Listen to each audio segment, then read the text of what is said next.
বিশ্ব নবীজি বৃহস্পতিবারের রাত্রে জ্বরে আক্রান্ত হলেন। বিশ্ব নবীজির যেন জ্বর আরম্ভ হয়ে গেছে, শুরু হয়ে গেছে। নবীজি হাঁটাচলা করতে পারছেন না, নবীজি চলাফেরা করতে পারছেন না, নবীজির শরীরে কোনো শক্তি নেই, কোনো বল নেই। এমন সময় বিশ্ব নবীজি কয়েকদিন মসজিদেও যেতে পারেননি, বাড়িতে নামাজ আদায় করতে হয়েছে।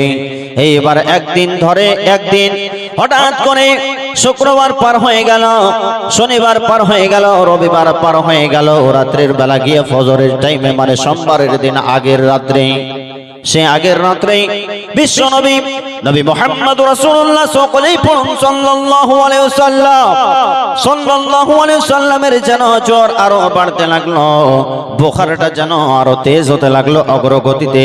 এইবার যখন বিশ্ব নবী মুহাম্মদ রাসূলুল্লাহ সাল্লাল্লাহু আলাইহি ওয়াসাল্লাম যেন মসজিদে যেতে পারছেন না, এমন সময় সাহাবীগণ অপেক্ষা করতে যেন কি করলেন, তারা অপেক্ষা করতে শেষের সময় হযরতে আবু বকরকে ইমাম বানিয়ে তারা নামাজ যেন আদায় করছিলেন। এমন সময় বিশ্বনবী বলছেন, আয়েশা রে, তুমি আমাকে মসজিদে নিয়ে যাওয়ার ব্যবস্থা করো। বিশ্বনবীজিকে ওই অবস্থাতে মসজিদে নিয়ে যাওয়া হলো। এইবার মসজিদের চৌকাঠে দাঁড়িয়ে বিশ্বনবীজি দেখছেন আবু বকর ইমামতি করছেন, এবং আবু বকর এবং বিশ্বনবীর মধ্যে কতটা ভালোবাসা ছিল। বিশ্বনবী যখন এই মসজিদের চৌকাঠা দাঁড় করে আছেন, এমন সময় এইবার বিশ্ব নবীকে অনুভব করে আবু বকর একটু পিছনের চেষ্টা করলেন। যখন এই বিশ্ব নবীকে অনুভব করার পর আবু বকর একটু পিছনের চেষ্টা করলেন, বিশ্ব নবী বলছেন, সিদ্দিক তুমি শোনো, আমি বিশ্ব নবী নামাজ আদায় করে নিয়েছি, তোমরা নামাজ পড়ো। বিশ্বনবী বাড়ির মধ্যে চলে আসলেন। আসার পর এইবার বিশ্বনবীজি আয়েশাকে বলছেন, আয়েশা রে, আমার শরীরে জ্বর আরো বাড়ছে, বুখার আরো বাড়ছে রে আয়েশা, আমাকে তুমি একটা দাতুন চাবিয়ে দাও, দাতুনটা চিবানোর মতো শক্তি যেন আমি বিশ্বনবীজির শরীরে নাই।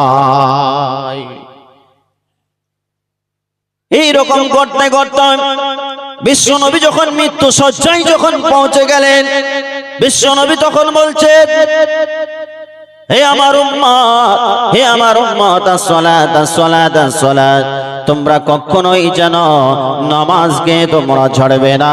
বিশ্বনবীজি সালাত বলতে বলতে ইহকাল ত্যাগ করে পরলোকে গমন করলেন।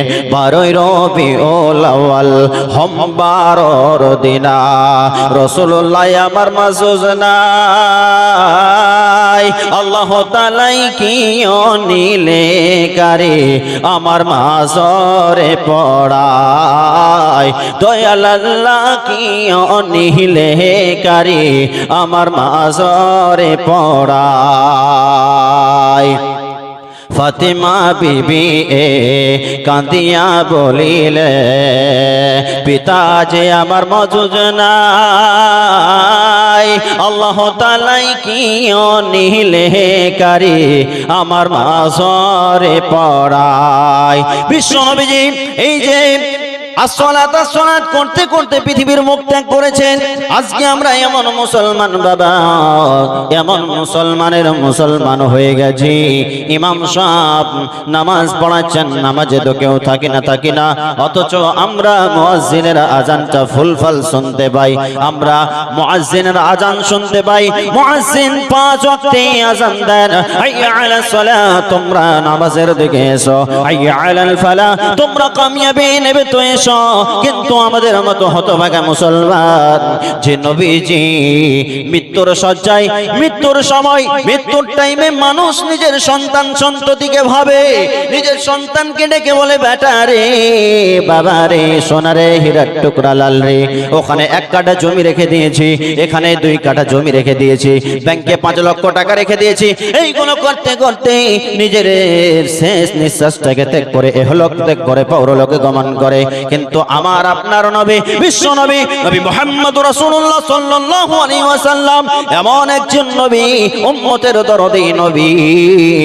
তিনি মৃত্যু সজ্জায় শেষ সময় বলছেন, হে উম্মত উম্মত উম্মত রে, উম্মত করতে করতে পৃথিবী ত্যাগ করলেন।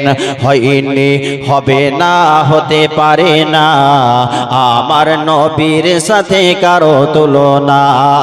হয়নি, হবে না, হতে পারে না আমার নবীর সাথে কারো তুলনা। হায়রে তুলনা তো দূরের কথা, ছায়াও মিলে না। তুলনা তো দূরের কথা, ছায়াও মিলে না। হয়নি, হবে না, হতে পারে না আমার নবীর সাথে কারো তুলনা। ইউসুফকে দেখে যারা আঙ্গুল কেটেছে, তারা কি আমার নবীর রূপ দেখেছে? ইউসুফকে দেখে যারা আঙ্গুল কেটেছে, তারা কি আমার নবীর রূপ দেখেছে? আর দেখতো যদি কেটে দিত, আর দেখতো যদি কেটে দিত কলিজা খানা। হয়নি, হবে না, হতে পারে না আমার নবীর সাথে কারো তুলনা। হয়নি, হবে না, হতে পারে না আমার নবীর সাথে কারো তুলনা। জি, বিশ্বনবীজি শেষ মুহূর্তে বললেন, আর আজকে আপনি আমি কি করি বাবা? মুয়াজ্জিন আজান দিচ্ছেন, হাইয়া আলাস সালাহ, হাইয়া আলাল ফালাহ, তোমরা নামাজের দিকে এসো, তোমরা সাকসেসফুল হবে তো তোমরা এসো। কিন্তু আপনি আমি এতই হতভাগা মুসলমান যে আমরা সেই নবীর কথাটাকে ত্যাগ করে দিয়ে আমরা পালাচ্ছি। যে একটু বলেন তো, বিরক্ত লাগছে আপনাদের? একটু বলেন তো, নারায়ে তাকবীর। দাও খোদা দাও আমায় আবার ওমর দারাজ দিল। নারায়ে তাকবীর, আল্লাহু আকবার। আল্লাহ রাব্বুল আলামিন অপর জায়গাতে বললেন, তারপরে বলছেন আমানা বিল্লাহ, যে ব্যক্তিটি আমি আল্লাহর উপরে ঈমান আনবে সে হলো প্রকৃত মুত্তাকি। হে পৃথিবীর মানব সম্প্রদায়, আল্লাহকে আমরা কোনোদিন দেখলাম না, আল্লাহকে আমরা কোনোদিন চোখেও দেখলাম না, ডিজাইনও দেখলাম না। তারপরে কেমন করে আমরা আল্লাহর ইবাদত করব? এটাই তো মেন পয়েন্ট রে বাবা, এটাই মেন পয়েন্ট। আল্লাহ রাব্বুল আলামিন বললেন, আমানা বিল্লাহ, বান্দা তোমরা কি করো? আমি আল্লাহর উপরে তোমরা বিশ্বাস স্থাপন করো। যতক্ষণ পর্যন্ত তোমরা আমি আল্লাহর উপরে বিশ্বাস স্থাপন না করবে, ততক্ষণ পর্যন্ত তোমরা পুরোপুরি ভাবে কামিয়াব হতে পারবে না। এক কথায় আল্লাহ রাব্বুল আলামিনের উপরে ঈমান আনতে হবে। ঈমানের বাংলা আবিধানিক অর্থ হচ্ছে বিশ্বাস। আল্লাহ রাব্বুল আলামিনের উপরে বিশ্বাস রাখতে হবে। রাখবো তো সবাই? বলেন তো ইনশাআল্লাহ। আছে কি সবারই বিশ্বাস আছে বাবা? কি ব্যাপার গো, কথা বলে না?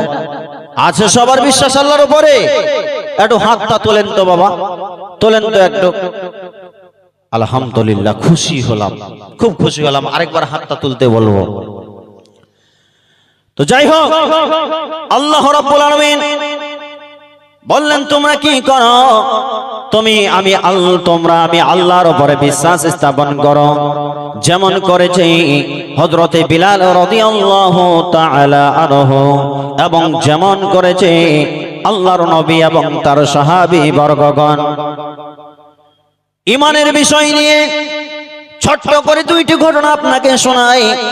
একটি হলো পুরুষদের জন্য, আর মহিলাদের জন্য যদি না বলে মহিলারা আবার রাগ করবে, এই কোন বক্তারে বাবা শুধু পুরুষদের জন্য ওয়াজ করছে, মহিলাদের জন্য ওয়াজ করে না। বাবা আমার, ভাই আমার, শুনুন ঘটনাটি শুনুন। হযরত বিলাল রাদিয়াল্লাহু তাআলা আনহুকে যখন মরুভূমির প্রান্তে, মরুভূমির বালুতে উমাইয়া যখন কষ্ট দিচ্ছে, উমাইয়া যখন তাকে মারছে পিটছে, পাথর যখন বুকে চাপিয়ে দিচ্ছে, তখন যেন বিলালকে বলছে, বিলাল তুমি বলো আজকের দিনে তোমাকে কে বাঁচাবে? তুমি তো খুব আল্লাহ আল্লাহ করতে, তোমার আল্লাহ কই, তোমার রব কই, তোমার মাবুদ কই। দেখেন ঈমান বিশ্বাসের জন্য আল্লাহ কত ভালোবাসে।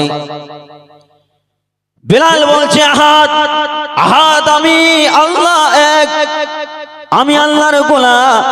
এই কথাটি মনে করে বিলাল ঈমানটাকে আর ছাড়ে না। এবার উমাইয়া বলছে, বিলাল তুমি বলো তোমার আল্লাহ তোমাকে বাঁচাবে কি? বলো আজকে আমার হাত থেকে কে তোমাকে বাঁচাতে পারবে বলো। তখন বিলাল বলছে, আহাদ আহাদ, আমার আল্লাহ আছে, আমার আল্লাহ এক।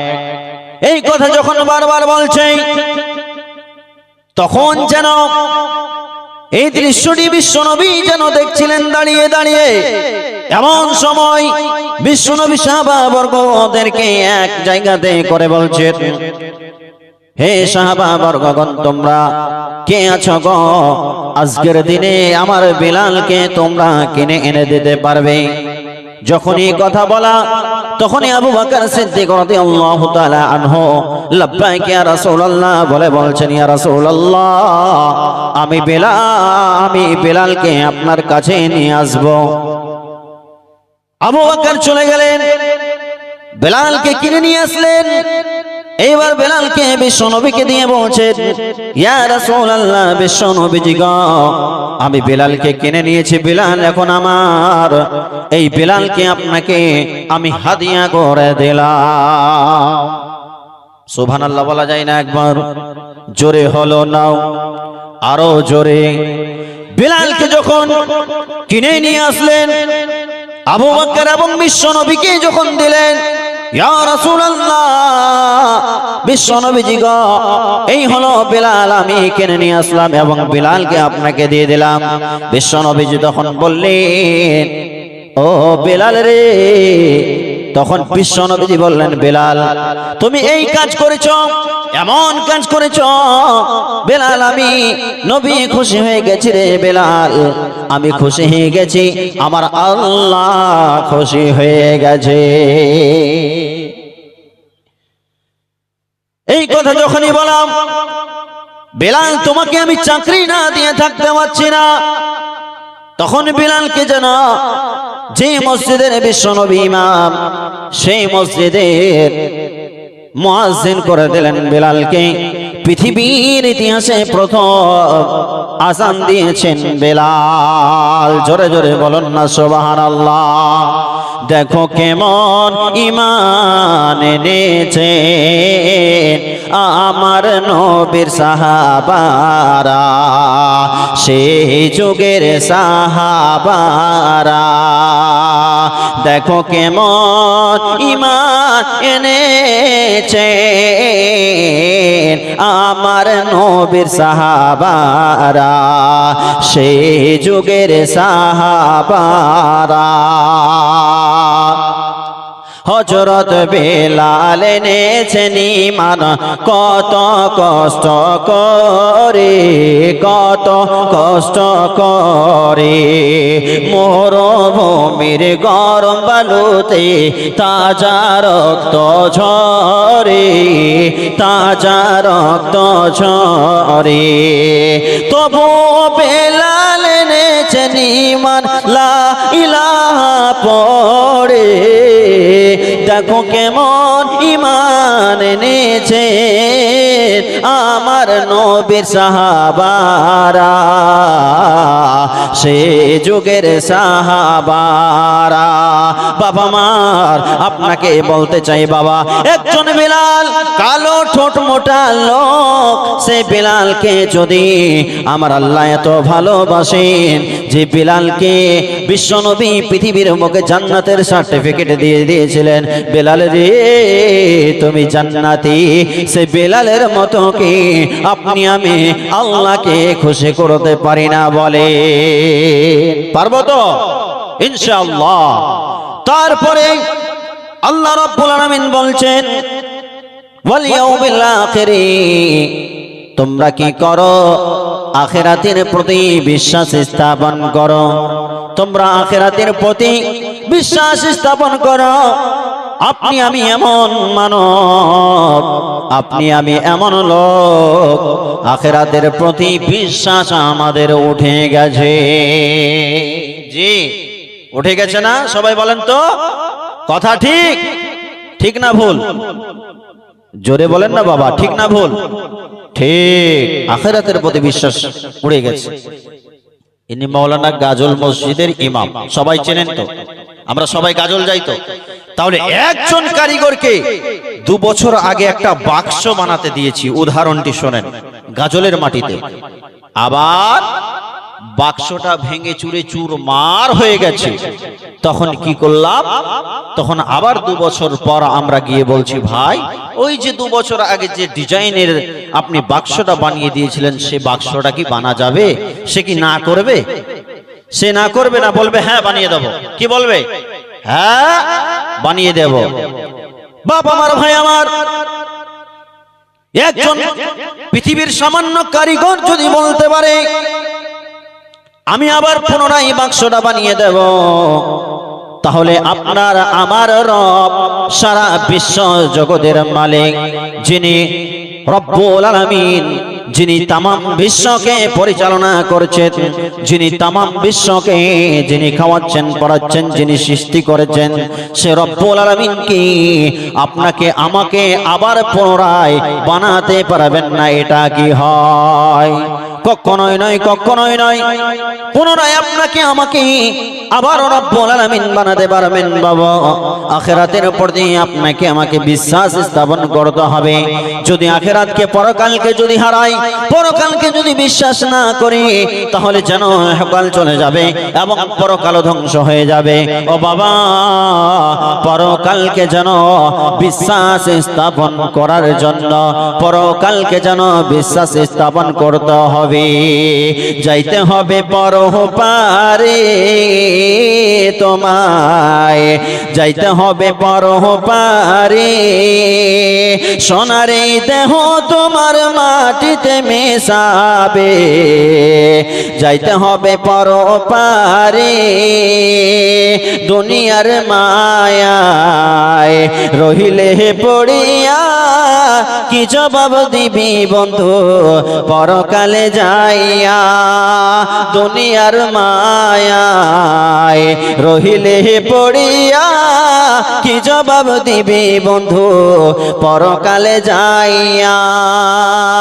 মিজানের পাল্লা যদি না ভারী হয়, কেমনে যাইবে তুমি জান্নাতের ভিতরে? যাইতে হবে পরপারে তোমায়, যাইতে হবে পরপারে। ও বাবা, আপনাকে পরপারে যেতে হবে, এই বিশ্বাসটা স্থাপন করতে হবে। আপনার দিল দিমাগের মধ্যে, আপনার মগজের মধ্যে আপনাকে ঢোকাতে হবে, আমাকে একদিন মরতে হবে, আমার হিসাব কিতাব হবে, একদিন বিচার দিবসে আমাকে যেতে হবে। এবং সেই বিচারের দিনে মালিক থাকবেন আল্লাহ রাব্বুল আলামিন। আল্লাহ রাব্বুল আলামিন সূরা ফাতিহার মধ্যে বলছেন, মালিকি ইয়াউমিদ্দিন, আমি বিচার দিবসের মালিক। যে বিচার দিবসের মালিক কে গো? আল্লাহ। আপনার সে বিশ্বাসটুকু আছে? আল্লাহর উপরে বিশ্বাস আছে? বলেন তো, আল্লাহর উপরে বিশ্বাস, আল্লাহর উপরে কি বিশ্বাস আছে? বিশ্বাস আছে। যদি আল্লাহর উপরে, আখিরাতের উপরে বিশ্বাস আছে, তাহলে আপনার মেয়ে, আপনার ছেলে আপনাকে পরকাল হারিয়ে দিতে পারে, সেটা কি হুঁশ আছে আপনার? সেটা জ্ঞানে আছে? আচ্ছা বাবা বলেন তো, আখিরাত, আল্লাহ, দুটি কথা বললাম, শর্টে সেরে দেব, আর 3টি বাকি আছে। তো আপনি আমি আখিরাতকে বিশ্বাস করি তো বাবা? হিসাব দিতে হবে তো বাবা? দিতে হবে তো। তাহলে আপনার মেয়ে, আপনার ছেলে যে অবৈধ কাজ করে, এর হিসাব কে দেবে? আপনি থাকা সত্ত্বেও আপনার মেয়েটা ঢং ঢং করে হেঁটে চলে গেল বাড়ির বাইরে একটা অ্যান্ড্রয়েড মোবাইল নিয়ে, আর আপনি কিছু বললেন না, এরও হিসাব আপনাকে পরকালে লাগবে। ছোট্ট ছোট্ট বাচ্চা আছে বাড়িতে, তারা কি দেখে? তারা কার্টুন দেখে, তারা নষ্ট হয়ে যায়। এরও হিসাব আপনাকে দিতে হবে কঠিন কিয়ামতের ময়দানে। সুযোগ নাই, পার হওয়ার কোনো রাস্তা নাই। আপনার মেয়ের, আপনার ছেলের বয়স হয়েছে 20 বছর, 22 বছর, 30 বছর, আপনার সন্তান ছেলেরা পাগলের মতো ঘুরে বেড়াচ্ছে, আপনার মেয়েটা পাগলের মতো ঘুরে বেড়াচ্ছে। আপনাকে বাবা কঠিন কিয়ামতের দিনে আপনাকে কি দিতে হবে? জবাব দিতে হবে। আপনি মনে করছেন আমি মুত্তাকি, আমি পরহেজগার, আপনার মেয়েটা অবৈধ কাজে লিপ্ত থাকবে, মোবাইল নিয়ে ফোনে হেলো আর গেলো করবে অনেকগুলো যুবকদের সঙ্গে। আপনি দেখেন আজকে এই মার্কেটের মধ্যে মনে হবে আশ্বিন মাসে একটা কুকুরনির পিছনে 100 টাকা করে, আপনার কিনা 10টা করে কুকুর ঘুরে বেড়াচ্ছে। জামানা মোবাইলে খাইছে জামানা, ফেসবুকে খাইছে জামানা, মোবাইলে খাইছে জামানা, ইনস্টাগ্রামে খাইছে। অল্প বয়সে ছেলে মেয়ে প্রেমে জড়াইছে জামানা, মোবাইলে খাইছে জামানা, ফেসবুকে খাইছে। সকাল বেলায় বাবা বলে যাস রে কোথায়, বাবার কথা শোনার মতো সময় যে আর নাই। বৈকাল বেলায় বাবা বলে যাস রে কোথায়, বাবার কথা শোনার মতো সময় যে আর নাই। তাই রাস্তার পাশে বসে বসে, রাস্তার পাশে বসে বসে ছেলেরা ফ্রি ফায়ার খেলছে জামানা, মোবাইলে খাইছে জামানা, ইনস্টাগ্রামে খাইছে জামানা, ফেসবুকে খাইছে জামানা, মোবাইলে খাইছে। বিবাহিতা নারী যখন ফেসবুকে ঢোকে, হ্যান্ডসাম ছেলে দেখলে সে তো প্রেমে পড়ে। আর স্বামী সন্তান সব ছাড়িয়া, স্বামী সন্তান সব ছাড়িয়া নতুন প্রেমিককে ধরছে জামানা, মোবাইলে খাইছে জামানা, ফেসবুকে খাইছে। ও বাবা আপনাকে বলি শোনো, এর জবাব আপনাকে কঠিন কিয়ামতের দিনে লাগবে। যেদিন আমার আল্লাহ বিচার করবেন, সেদিন পার হওয়ার কোনো রাস্তা থাকবে না। 3 নম্বরে আপনাকে বলে দিই, আল্লাহ রাব্বুল আলামিন বললেন ওয়াল মালাইকা, তোমরা কি করো? ফেরেশতাদের উপরে তোমরা ঈমান নিয়েছো। যতক্ষণ পর্যন্ত তোমরা ফেরেশতাদের উপরে ঈমান না নিয়ে আসবে, ততক্ষণ পর্যন্ত তোমরা পূর্ণাঙ্গ কামিয়াব নও। ফেরেশতাদের উপরে আপনার আমার ঈমান আছে গো। 2 সাইডে আছে কিরামিন কাতিবিন, বিশ্বাস স্থাপন করতে হবে যে তারা আল্লাহর ফেরেশতা। জান্নাত জাহান্নামের গেটম্যান আছে, জান্নাতের গেটম্যানের নাম হলো রিজওয়ান, জাহান্নামের গেটম্যানের নাম হলো মালিক। তাদের উপরে বিশ্বাস স্থাপন করতে হবে। 4 জন যারা সুনামধন্য ফেরেশতা আছেন, জিবরাইল, মিকাইল, ইসরাফিল, আজরাইল, তাদের উপরে ঈমান আনতে হবে বাবা। আর সেই লোকটির উপরে ঈমান আনতে হবে যে হলো জিবরাইল আলাইহিস সালাম। যে শটে আপনাকে সেরে দিই বাবা 2 মিনিটে।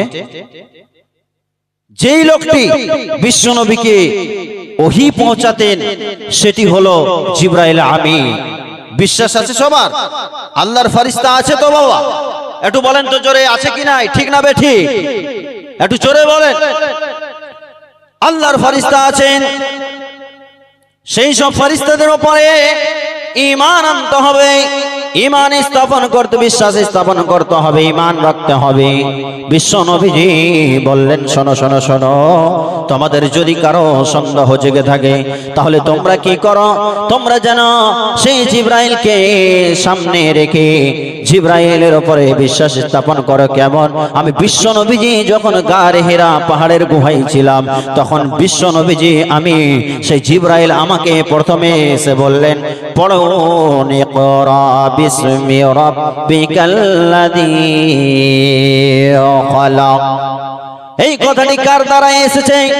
বিশ্ব এই কথাটি কার দ্বারা এসেছে? জিবরাইলের দ্বারা এসেছে। পৃথিবীর মুখে আল্লাহ পাঠিয়েছেন কোন বিরহিম অনুদাসে হেরা গুহার মাঝে, কার বিরহে আকুল আশা অন্তরে তার বাজে। কোন বিরহিম অনুদাসে হেরা গুহার মাঝে, কার বিরহে আকুল আশা অন্তরে তার বাজে। আল্লাহ রাব্বুল আলামিন চতুর্থ নম্বরে বললেন ওয়াল কিতাব। হ্যালো, এই যে পিছনে যিনারা খাড়ো হয়ে আছেন এবং সাইডে খাড়ো হয়ে আছেন, এত বড় প্যান্ডেল মাঝে মাঝে ফাঁকা পড়ে আছে, আপনাদের কাছে কোন ভাষায় বলতে হবে আপনাদেরকে? আপনারা বলেন তো। এটা ইসলামিক সভা, এই মতো হয়। দয়া করে আপনারা মাঝখানে আসেন, না সামনে আসেন, গোছিয়ে বসেন। এরপরে বক্তা আসবে, তারপরে শেষ বক্তা আসবে, প্রথম বক্তা আসবে। আপনারা মেহেরবানি করে মজলিসে বসেন, পিছনে খাড়ো হয়ে না থেকে। এটা আপনাদের কাছে অনুরোধ, আপনারা একটু সামনে আসেন, সামনে এসে গোছিয়ে বসেন। আল্লাহ রাব্বুল আলামিন বলেন ওয়াল কিতাব, তোমরা কিতাবের প্রতি বিশ্বাস স্থাপন করো। কোন কিতাবের প্রতি বিশ্বাস করো হুজুর একটু বলেন। বাপ আমার, ভাই আমার, আপনাদেরকে বলি সেই কিতাবের প্রতি বিশ্বাস স্থাপন করতে হবে যেই কিতাবটি আকাশ থেকে জমিন পর্যন্ত নির্ভেজাল হয়ে এসেছে। জোরে জোরে বলুন না সুবহানাল্লাহ। জোরে হলো না, আরো জোরে। যেই কিতাবটি আল্লাহ রাব্বুল আলামিন পাঠিয়েছেন জমিনের মধ্যে, এবং যেই কিতাবটির মধ্যে কোনো ভেজাল নেই। আপনি গরুর দুধ দেখেছেন বাবা আমার, ভাই আমার, সেই গরুর দুধের মধ্যে ভেজাল রয়েছে, অল্প জল মিশানো আছে এবং দুধ আছে। কিন্তু কোরআন এমন একটি জিনিস যেটিতে কোনো ভুল নাই, কোনো ত্রুটি নাই, কোনো সন্দেহ নেই। কোরআন নিজেই বলছে যালিকাল কিতাবু লা রাইবা ফীহি। আমি কোরআন এমন একটি কিতাব রে বাবা, সে কোরআনে কোনো ভুল নেই। কোরআন পড়েন তো সবাই বাবা, কোরআন পড়েন তো। সামনে রমজান মাস আসছে না, বেশি বেশি করে কোরআন তেলাওয়াত করবেন। আমরা আল্লাহ খুশি হয়ে যাবে, আর আমার আল্লাহ যদি খুশি হয়ে যায় তাহলে কেউ আর আপনাকে জান্নাত থেকে আটকাতে পারবে না। এই হলো কোরআন। শুধু তাই নয়, এই কোরআনকে বাঁচানোর জন্য, এই কোরআনকে সংরক্ষণ করার জন্য আল্লাহ রাব্বুল আলামিন বলছেন ইন্না নাহনু নাযালনা যিকরা ওয়া ইন্না লাহু লাহাফিযুন।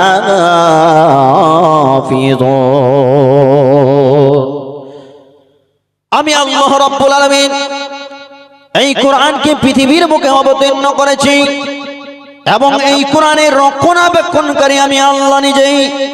বাপ আমার, ভাই আমার, আপনারা বলুন, আপনার কাছে এই প্রশ্ন ছুড়ে দিলাম বাবা, যতক্ষণ পর্যন্ত এই কোরআনের প্রতি বিশ্বাস স্থাপন না করি আমরা, ততক্ষণ পর্যন্ত কি পূর্ণাঙ্গ মুত্তাকি হতে পারবো, পূর্ণাঙ্গ পরহেজগার হতে পারবো? বলে